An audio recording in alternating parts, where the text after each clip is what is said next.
Hostel, a 2005 American horror film written and directed by the amazing Eli Roth. The film follows college students Paxton, Josh and their friend Ollie, who are out looking for a good time, mainly with women, when they meet a guy in Amsterdam telling them about this amazing hostel in Slovakia that has loads of women who love the American accent. They are only too eager to go. When they arrive at the hostel, everything seems well, where they meet some lovely women and end up having a really good time. However, things aren't all as they seem when a mysterious organization that tortures and kills kidnapped tourists comes looking for them. Hostel is a brutal film that's not for the faint-hearted. I hope you've all got a strong stomach when we take a look at 10 moments from the movie Hostel.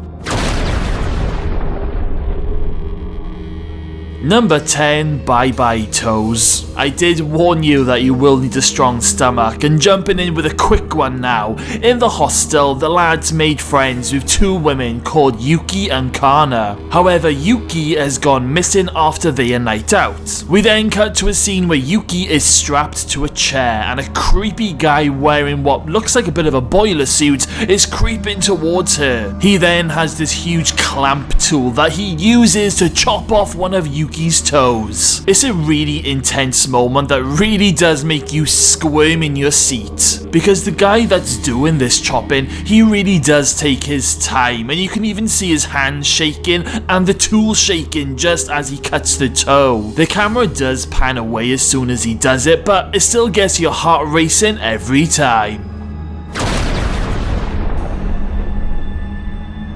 Number 9, we learn that Ollie is dead. Not only is Yuki missing, but Ollie is also missing after the night out, and Paxton and Josh are searching the streets of Slovakia for him. They end up getting a text message with a photo of his face, and underneath it reads, "I go home." We then cut to a scene of Ollie's face, and when the camera pans out slowly, we see that Ollie has actually been decapitated. I always remember when I first saw this scene, and I'm not being funny guys, but that photo of Ollie on the mobile phone really just doesn't look good. Like, if that was my missing friend and I got that photo message, I literally would have had some serious alarm bells going off.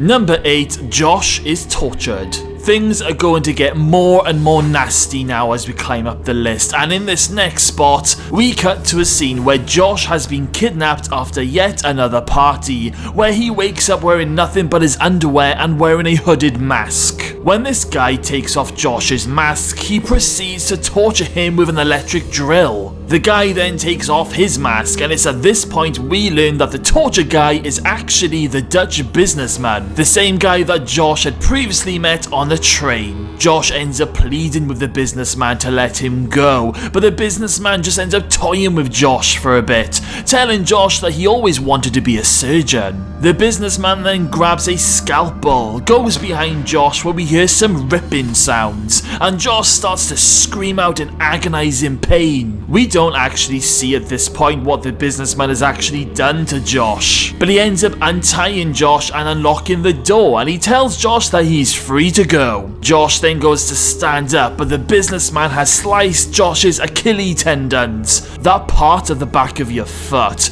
causing them to stretch and rip just as Josh stands up.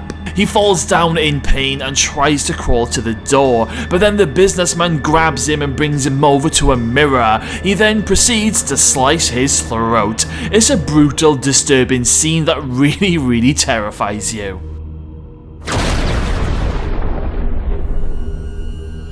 Number 7, Paxton is set up. At this point in the movie, both Ollie and Josh are missing, and Paxton is worried for his friends. Of course, we know they are both dead, but Paxton is determined to find them. So he goes to Natalia and her friends to see what they know. They tell Paxton that Josh is with Ollie at an art museum. Now Paxton finds this really hard to believe, and he gets Natalia to take him to this art museum. When they get there, you already start to get that feeling of dread. A very old, rundown, derelict building that looks more like an old factory than an art museum. Natalia takes Paxton into the building where she leaves him to walk ahead. Paxton then comes across a horrifying discovery. He sees his dead friend Josh on a slab where the Dutch businessman has disemboweled him and is performing some sort of amateur surgery on his organs. It's a pretty gross discovery. Paxton can't believe what he's just seen. He starts to freak out and calls Natalia a bitch before a group of men come and grab him, dragging him down a dark, dirty corridor. As Paxton is being dragged away, he goes past a load of other torture chambers, where we witness a load of other gruesome torture scenes, before Paxton is then tied to a torture chair of his very own.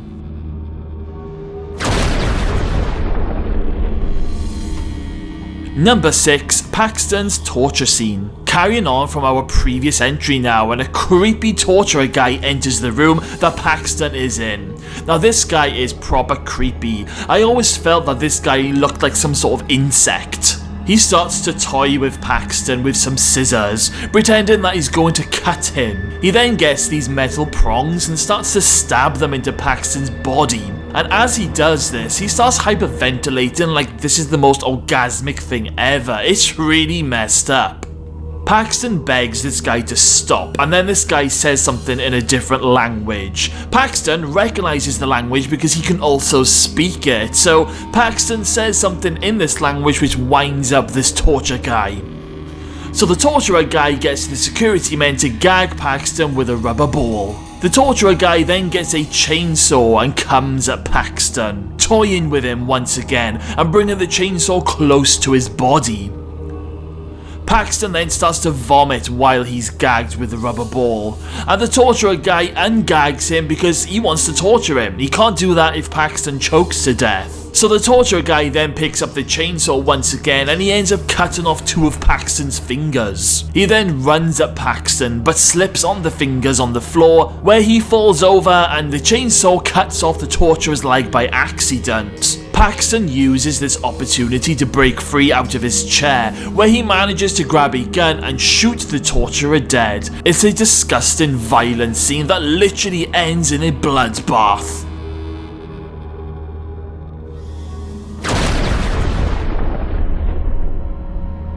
Number 5. Paxton sees Josh's dead body. After Paxton kills that crazy torturer, he then makes his deadly escape. He shoots dead one of the security men and dresses up as one of the torturers. He then goes down the hallway, but when more security men arrive, Paxton hides in some sort of room, a room filled with dead bodies and bits of limbs. All of a sudden the lights turn on and Paxton ends up hiding on a trolley that's filled with dead bodies, and Paxton is literally underneath all of them in order to hide. Then in comes some creepy guy who grabs the trolley and wheels it into a lift, where the bodies are then taken to be destroyed. Now while Paxton is laying underneath these dead bodies, he notices his best friend Josh on the table just above him, looking right down at Paxton with his dead eyes. It's a horrifying scene, and it literally makes you think of your own friends, wondering what on earth would you do in this horrible situation.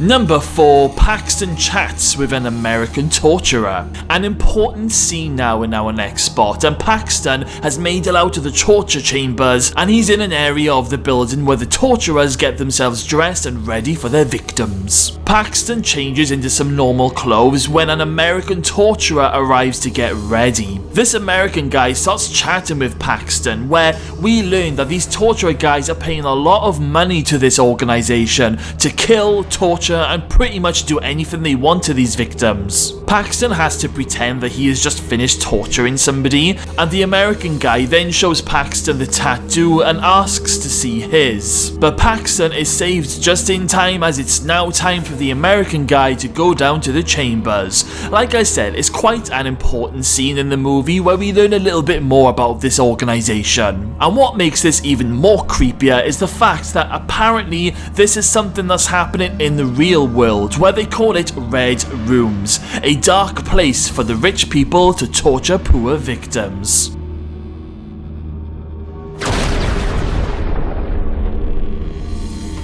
Number 3, that horrible eyeball scene. I really hope you're not eating right now, because this next scene is very gruesome. Just as Paxton is about to climb into a car and escape, he hears someone screaming back in the dungeons. And Paxton recognizes these screams. It's coming from one of the girls that he met in the hostel called Kana. Paxton goes back to the dungeon to save her, and when he opens the door, he comes face to face with that American guy that he was just talking to. Now, this American guy is using a blowtorch on Kana's face, but to be more specific, it's actually her eyeball. Paxton shoots dead the American guy, and it's at this point we see just how awful this situation is. Kana's eyeball has been completely melted out of her eye socket, dangling by the veins that are still attached to her body.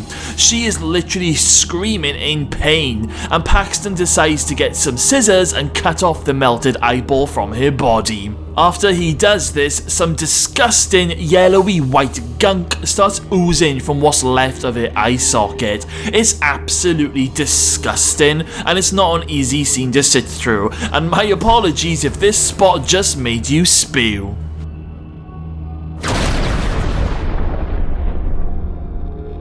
Number 2, Kana's suicide.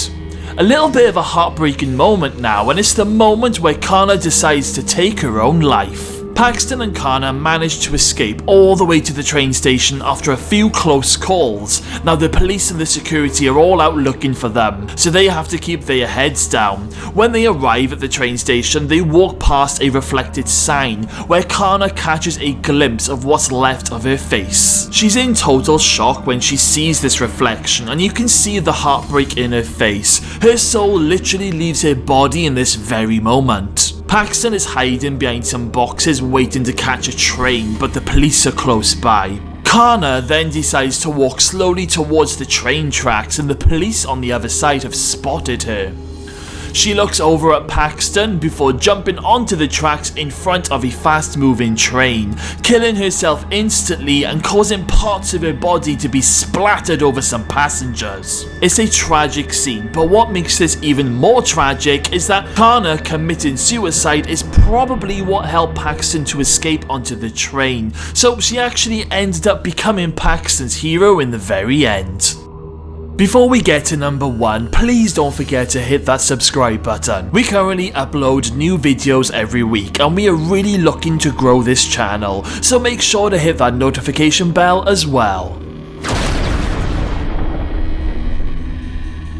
Number 1, final revenge twist. While Paxton is on the train, he overhears a familiar voice sitting down just from him. He spots the Dutch businessman, the same guy who tortured and killed his best friend Josh. When the Dutch businessman gets off the train, Paxton follows him all the way into the men's toilets. While the businessman is sitting on the toilet and doing his business, he sees something on the floor. When he puts his hand down to grab it, Paxton grabs his hand from the other cubicle on the floor and cuts off his fingers. Paxton then bursts into the businessman's cubicle and violently shoves his head down the toilet, trying to drown him. Just before the businessman takes his last breath, Paxton brings his head out of the toilet bowl, where the businessman sees Paxton in the mirror's reflection, and Paxton then slices open the businessman's throat, killing him instantly.